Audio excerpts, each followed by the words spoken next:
Greetings and salutations. Tammy here going over federal bureaucracy. The executive branch heads our federal bureaucracy. Our federal bureaucracy is regulated by the executive branch of government. Pretty cool, right? Functions are carried out by the president, vice president, and the cabinet. The federal bureaucracy also includes government corporations, independent executive agencies, and independent regulatory commissions. I will go over each briefly since this is a micro lesson.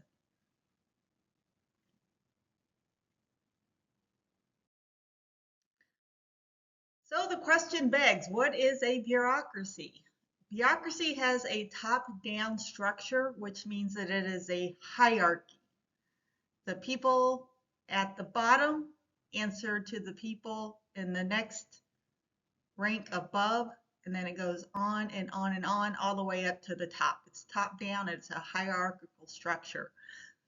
Division of labor means that tasks are allocated to each person within each rank, and the people are micromanaged. There are very strict rules and expectations in a bureaucracy. A bureaucracy also provides quality assurance. Is the job being done well? Is the job being done poorly? What can we do to make sure that it's more efficient? Because efficiency is the whole point of a federal bureaucracy. No wonder there is so much red tape. You know what I'm talking about, waiting in those long lines at the Department of Motor Vehicle, DMV Motor Vehicles. All right, the president's cabinet. The president appoints people to head each cabinet. There are 15. There used to be 14, but recently the Department of Homeland Security was added. At any rate, the president appoints a head of the departments for the president's cabinet, and then these people are confirmed by the Senate. So the president appoints and the Senate confirms. We have the Department of State, Department of Treasury, Department of Defense, Justice, Interior, Agriculture, Commerce, Labor, Transportation, Housing and Urban Development, Health and Human Sciences, Energy, Education, Veteran Affairs, and again, Department of Homeland Security. My son is constantly receiving mail from the Department of Transportation because the Florida Aviation Administration is included in the Department of Transportation, and he is a commercial pilot. It's pretty cool. Proud.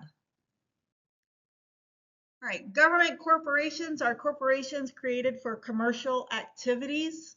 Good examples are the United States Post Office, the Federal Deposit of Insurance Corporation, FDIC. I need to edit that, my apologies. National Railroad, excuse me, not enough coffee.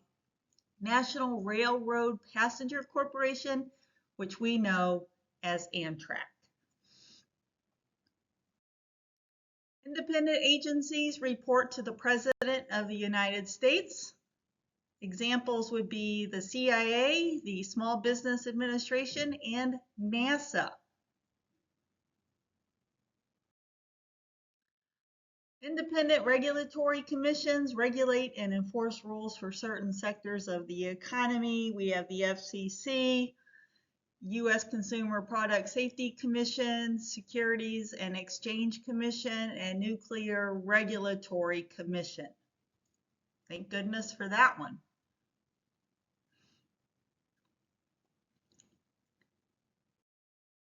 And approximately 2.87 million is the magic number. That is how many people work in our federal bureaucracy. So basically 1% of the population would have to seek employment elsewhere if it was not for the federal bureaucracy. I'll leave you with that. And that's all, folks. Toodles.